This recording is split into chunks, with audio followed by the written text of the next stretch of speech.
And Then There Were None by Agatha Christie. Chapter 1. In the corner of a first class smoking carriage, Mr. Justice Wargrave, lately retired from the bench, puffed at a cigar and ran an interested eye through the political news in the Times. He laid the paper down and glanced out of the window. They were running now through Somerset. He glanced at his watch, another 2 hours to go. He went over in his mind all that had appeared in the papers about Soldier Island. There had been its original purchase by an American millionaire who was crazy about yachting, and an account of the luxurious modern house he had built on this little island off the Devon coast. The unfortunate fact that the new third wife of the American millionaire was a bad sailor had led to the subsequent putting up of the house and island for sale. Various glowing advertisements of it had appeared in the papers.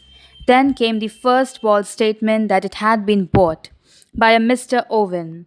After that, the rumors of the gossip writers had started.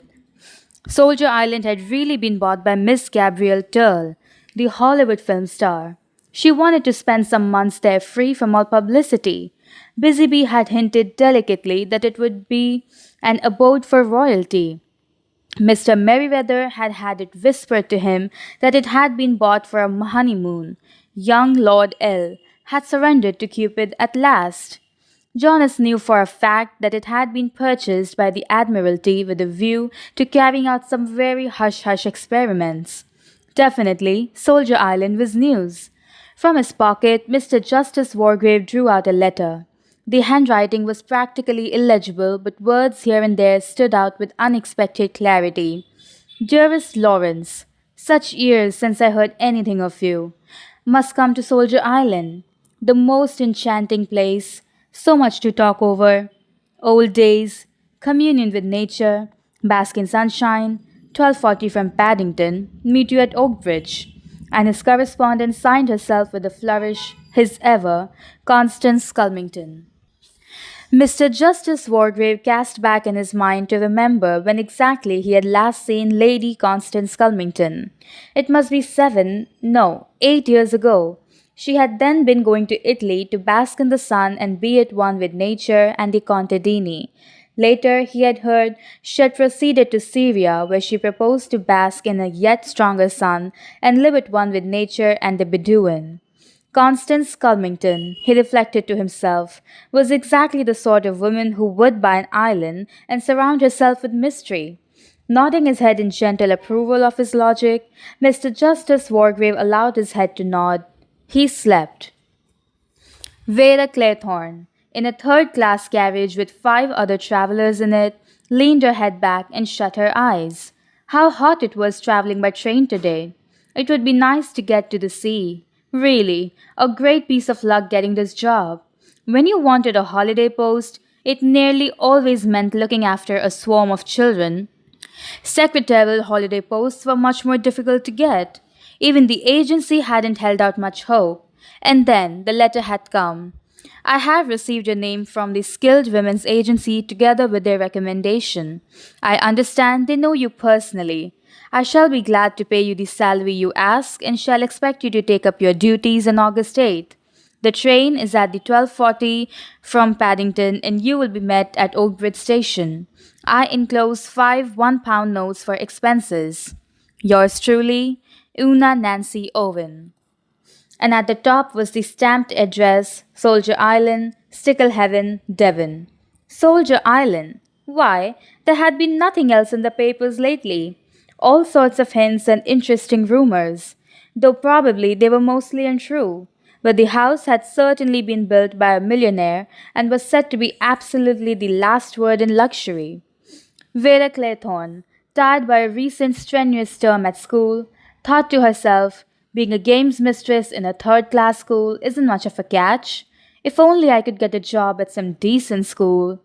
But then, with a cold feeling around her heart, she thought, but I'm lucky to have even this. After all, people don't like a coroner's inquest, even if the coroner did acquit me of all blame. He had even complimented her on her presence of mind and courage, she remembered. For an inquest, it couldn't have gone better. and Mrs. Hamilton had been kindness itself to her. Only Hugo. But she wouldn't think of Hugo. Suddenly, in spite of the heat and the carriage, she shivered and wished she wasn't going to the sea. A picture rose clearly before her mind: Sybil's head, bobbing up and down, swimming to the rock, up and down, and herself, swimming in easy practice strokes after him, cleaving her way through the water but knowing, only too surely, that she wouldn't be in time. The sea, its deep warm blue, morning spent lying out on the sands. Hugo. Hugo, who said he loved her. She must not think of Hugo. She opened her eyes and frowned across at the man opposite her. A tall man with a brown face, light eyes set rather close together, and an arrogant, almost cruel mouth. She thought to herself, I bet he's been to some interesting parts of the world and seen some interesting things. Philip Lombard, summing up the girl opposite in a mere flash of his quick moving eyes, thought to himself, quite attractive, a bit schoolmistressy perhaps. A cool customer, he should imagine, and one who could hold her own, in love or war. He'd rather like to take her on. He frowned. No, cut out all that kind of stuff.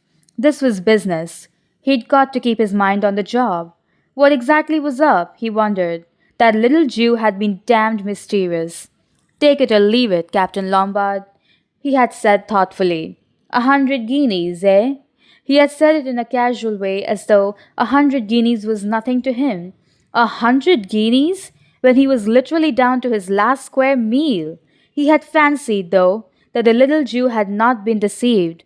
That was the damnable part about Jews. You couldn't deceive them about money. They knew.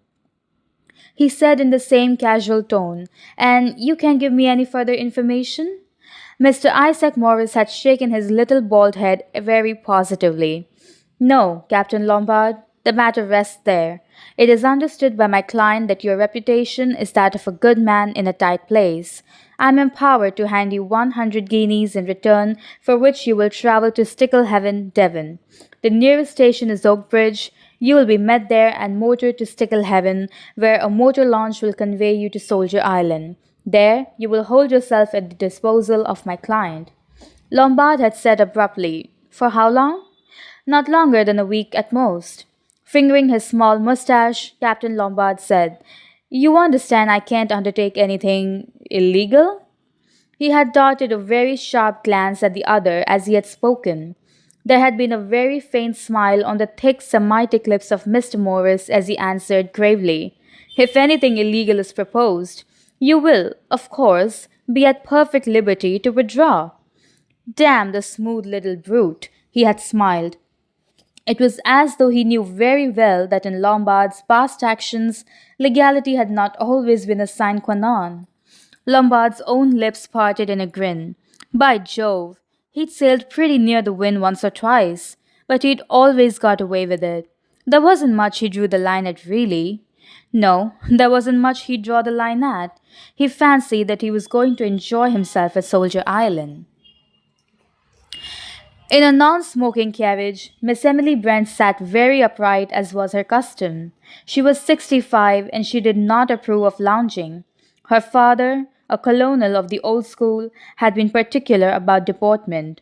The present generation was shamelessly lax, in their carriage and in every other way. Enveloped in an aura of righteousness and unyielding principles, Miss Brent sat in her crowded third-class carriage and triumphed over its discomfort and its heat. Everyone made such a fuss over things nowadays. They wanted injections before they had their teeth pulled. They took drugs if they couldn't sleep. They wanted easy chairs and cushions, and the girls allowed their figures to slop about anyhow and lay about half naked on the beaches in summer. Miss Brent's lips set closely. She would like to make an example of certain people. She remembered last year's summer holiday. This year, however, it would be quite different. Soldier Island. Mentally, she reread the letter which she had already read so many times. Dear Miss Brent, I do hope you remember me. We were together at Belhaven Guest House in August some years ago, and we seem to have so much in common. I'm starting a guest house of my own on an island off the coast of Devon. I think there is really an opening for a place where there is good plain cooking and a nice, old fashioned type of person. None of this nudity and gramophones half the night. I shall be very glad if you could see your way to spending your summer holiday on Soldier Island, quite free, as my guest. Would early in August suit you? Perhaps the 8th. Yours sincerely, UNO. What was the name? The signature was rather difficult to read. Emily Brent thought impatiently. So many people write their signatures quite illegibly. She let her mind run back over the people at Belhaven. She had been there 2 summers running. There had been that nice middle-aged woman, Now what was her name? Her father had been a canon, and there had been a Mrs. Orman? No, surely it was Oliver. Yes, Oliver. Soldier Island. There had been things in the paper about Soldier Island, something about a film star, or was it an American millionaire? Of course, often those places went very cheap. Islands didn't suit everybody. They thought the idea was romantic, but when they came to live there, they realized the disadvantages and were only too glad to sell. Emily Brent thought to herself, I shall be getting a free holiday at any rate. With her income so much reduced and so many dividends not being paid, that was indeed something to take into consideration. If only she could remember a little more about or was it Miss Oliver? General MacArthur looked out of the carriage window. The train was just coming to Exeter, where he had to change. Damnable! These slow branch line trains. This place, Soldier Island, was really no distance at all as the crow flies. He hadn't got it clear who this fellow Owen was. A friend of Spoof Leggard's, apparently, and of Johnny Dyer's. One or two of your old cronies are coming. Would like to have a talk over old times. Well, he'd enjoy a chat about old times. He'd had a fancy lately that fellows were rather fighting shy of him, all owing to that damned rumor. By God, it was pretty hard. Nearly 30 years ago now. Armitage had talked, he supposed. Damned young pup. What did he know about it? Oh, well, no good brooding about these things. One fancy things sometimes. Fancy the fellow who was looking at you queerly. This Soldier Island now, he'd be interested to see it. A lot of gossip flying about. Looked as though there might be something in the rumor that the Admiralty or the War Office or the Air Office had got hold of it. Young Elmer Robson, the American millionaire, had actually built the place, spent thousands on it, so it was said. Every mortal luxury. Exeter, and an hour to wait, and he didn't want to wait, he wanted to get on. Dr. Armstrong was driving his Morris across Salisbury Plain. He was very tired. Success had its penalties. There had been a time when he had sat in his consulting room in Harley Street, correctly apparelled, surrounded with the most up to date appliances and the most luxurious furnishings, and waited through the empty days for his venture to succeed or fail. Well, it had succeeded. He'd been lucky and skillful, of course. He was a good man at his job, but that wasn't enough for success. You had to have luck as well, and he'd had it. An accurate diagnosis, a couple of grateful women patients, women with money and position.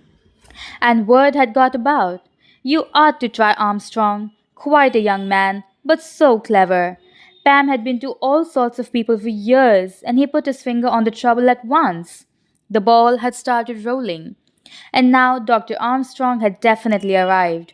His days were full, he had little leisure, and so, on this August morning, he was glad that he was leaving London and going to be for some days on an island off the Devon coast. Not that it was exactly a holiday. The letter he had received had been rather vague in its terms, but there was nothing vague about the accompanying check. A whacking fee. These Owens must be rolling in money. Some little difficulty, it seemed, a husband who was worried about his wife's health and wanted a report on it without her being alarmed. She wouldn't hear of seeing a doctor. Her nerves. Nerves. The doctor's eyebrows went up. These women and their nerves? Well, it was good for business, after all. Half the women who consulted him had nothing the matter with them but boredom, and they wouldn't thank you for telling them so. And one could usually find something. A slightly uncommon condition of the some long word, nothing at all serious, but it needs just putting right. A simple treatment. Well, medicine was mostly faith healing when it came to it, and he had a good manner. He could inspire hope and belief. Lucky that he'd managed to pull himself together in time after that business 15 years ago. It had been a near thing that. He'd been going to pieces. The shock had pulled him together. He'd cut out drink altogether. By Jove, it had been a near thing, though. With a devastating ear-splitting blast on the horn, an enormous super sports style main car rushed past him at 80 miles an hour. Dr. Armstrong nearly went into the hedge. One of these young fools who tore around the country. He hated them. That had been a near shave, too. Damned young fool. Tony Marston, roaring down into Mare, thought to himself, the amount of cars crawling about the roads is frightful. Always something blocking your way. And they will drive in the middle of the road. Pretty hopeless driving in England anyway. Not like France where you really could let out.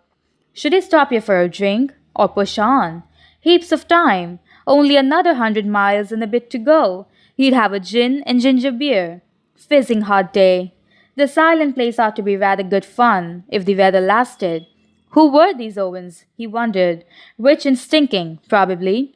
Bejo was rather good at nosing people out like that. Of course, he had to.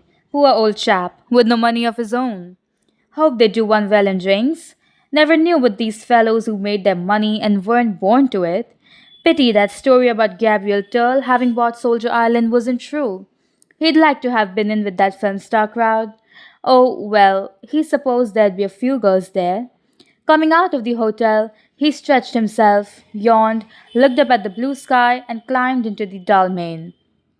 Several young women looked at him admiringly, his 6 feet of well proportioned body, his crisp hair, tanned face, and intensely blue eyes. He let in the clutch with a roar and leapt up the narrow street. Old men and errand boys jumped for safety. The latter looked after the car admiringly. Anthony Marston proceeded on his triumphal progress. Mr. Blow was in the slow train from Plymouth. There was only one other person in his carriage, an elderly seafaring gentleman with a bleary eye. At the present moment, he had dropped off to sleep. Mr. Bloor was writing carefully in a little notebook. That's the lot, he muttered to himself. Emily Brand, Vera Claythorne, Dr. Armstrong, Anthony Marston, Old Justice Wargrave, Philip Lombard, General MacArthur, C&G, DSO, manservant, and wife, Mr. and Mrs. Rogers. He closed the notebook and put it back in his pocket. He glanced over at the corner and the slumbering man. Had 1 over the 8, diagnosed Mr. Bloor accurately. He went over things carefully and conscientiously in his mind. Job ought to be easy enough, he ruminated. Don't see how I can slip up on it. Hope I look all right. He stood up and scrutinized himself anxiously in the glass. The face reflected there was of a slightly military cast with a moustache. There was a very little expression in it. The eyes were grey and set rather close together. Might be a major, said Mr. Bloor. No, I forgot. There's that old military gent. He'd spot me at once. South Africa, said Mr. Bloor. That's my line. None of these people have anything to do with South Africa, and I've just been reading that travel folder so I can talk about it all right. Fortunately, there were all sorts of types of colonials. As a man of means from South Africa, Mr. Bloor felt that he could enter into any society unchallenged. Soldier Island. He remembered Soldier Island as a boy. Smelly sort of rock covered with gulls, stood about a mile from the coast. It had got its name from its resemblance to a man's head. Funny idea to go and build a house on it. Awful in bad weather. But millionaires were full of whims. The old man in the corner woke up and said, You can never tell at sea. Never. Mr. Bloor said soothingly, That's right, you can't. The old man hiccuped twice and said plaintively, There's a squall coming. Mr. Bloor said, No, no, mate. It's a lovely day. The old man said angrily, There's a squall ahead. I can smell it. Maybe you're right, said Mr. Bloor pacifically. The train stopped at a station, and the old fellow rose unsteadily. Tish, will I get out? He fumbled with the window. Mr. Bloor helped him.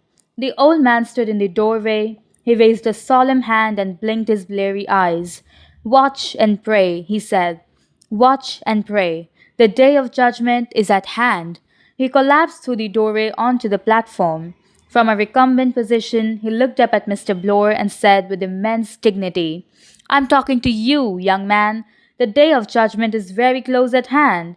Subsiding onto his seat, Mr. Bloor thought to himself, He's nearer the day of judgment than I am. But there, as it happens, he was wrong.